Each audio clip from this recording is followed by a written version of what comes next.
Greetings, folks. This is Mason Weaver. Stay right or be left. Today I want to talk about, I was riding home from an event and I heard the news that Donald Trump had negotiated with the liberals. He was going to open the government for 3 weeks and they were going to negotiate the wall. And when I hear news like that, I know that you're going to react a certain way. I will tell you how I reacted. I said, I know what he's up to. Before I get into this, though, I do want to cover a couple of things, a little commercial break. I don't want to jump right into the video too quickly. I got an email from someone that was complaining that I promote my books. Gee, like that, The Rope and the 7 Principles of Success. I promoted my book. Lord have mercy, Mason's promoted his book. Buy the book, buy the book. And he seemed to be upset. I want to make a comment to you folks. You know who you are. No conservative capitalist is going to complain about a person promoting his book on his own videos. You clowns think that I'm not going to promote my book, the way I earn my living, the way I take care of my family, the way I become independent from all the other forces trying to keep me from being conservative and a voice. If you think I'm not going to promote my book, you don't know me. And you know who you are. You're complaining because I hold up pictures of my book. Tribalism, for instance. I'm going to turn this light off for a second. You can see it. Better see it. Yeah, tribalism. Okay? This book, by the way, talks about a 14-year-old gangbanger. You want to explain to black men why they are the way they are, why they're so angry, why do black men wear their drawers down, why do black men have tattoos over their body, why do they have a hard time working, why don't they respect black women, why don't they respect themselves? Why is it that gangbangers are not married and police officers are married? This book explains that from a black child's point of view. It's a 14-year-old gangbanger that wants to be a gangbanger. He's proud of being a gangbanger. He likes the power and fear. And he goes to rob a store across this field called The Way. And he gets shot. And he wakes up 150 years in the past where he is now a slave. He's been shot by the slave hunters. He's been chased by instead of the police, the slave hunters. And he goes back to the plantation where he remembers being in the future. He remembers being a gangbanger. Now he's a slave. And he has to work those fields under that whip. And he learns why black men wear their hats sideways, to keep the sun out of their eyes as they walk down the field. The sun changes positions. He learns why black men don't like black women, why they don't respect black women, because they couldn't protect them on the plantation.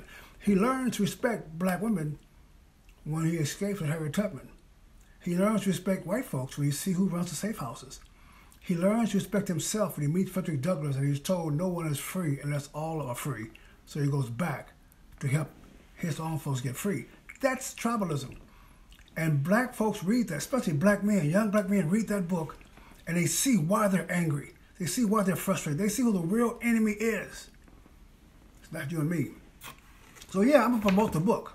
Another book I'm going to promote is my first book, It's Okay to Leave the Plantation. Master will not tell you it's okay. Master will tell you that you are natural on the plantation. He feeds you. He gives you a place to stay. He gives you medical. He gives you a retirement plan called death. He will never tell you to leave. But if you want to leave, he won't tell you, but you can be free. That's the first book. It's Okay to Leave the Plantation. You can get both books on Amazon, but we're going to change our format. My websites are going to start carrying the books themselves. You can be ordering directly from me. Once we get the websites up, ClarenceAMason.com and YouWantToBeFree.com. Another group. I'll tell you about that later. So meanwhile, folks, back with Trump. Let me explain something to you about Mr. Trump.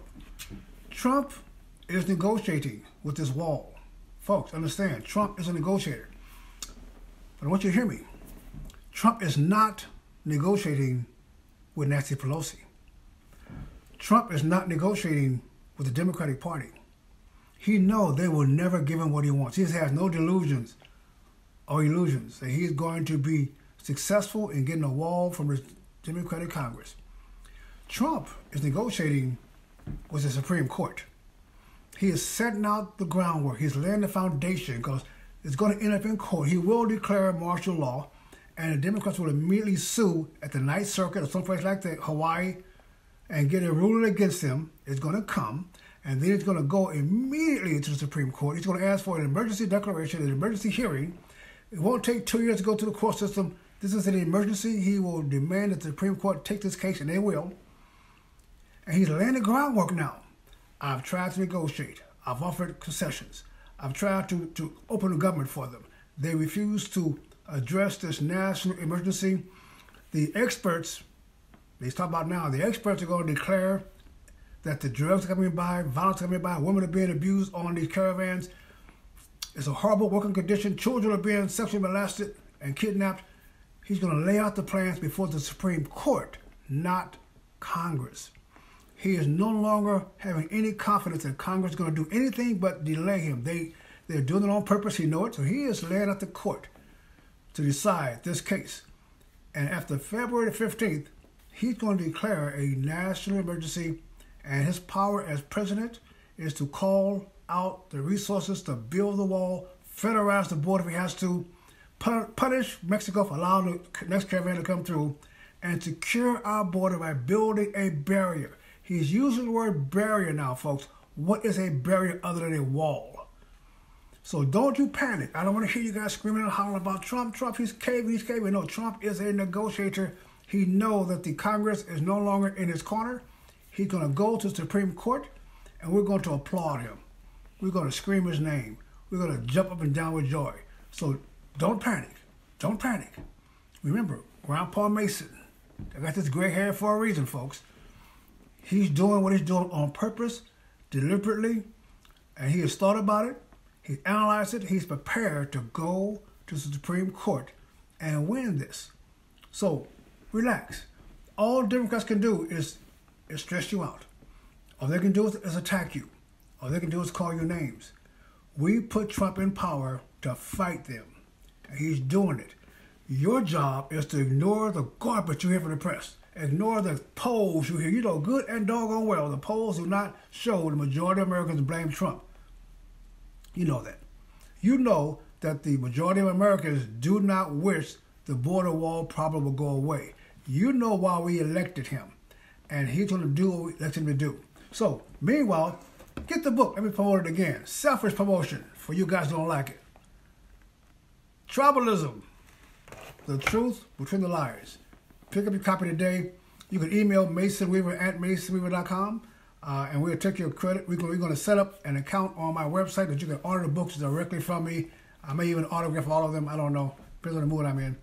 But meanwhile, folks, don't let them stress you out. We are winning this. When we show up, we win. So let's show up. Mason Weaver here. Stay right or be left. Eternity is a long time to be wrong.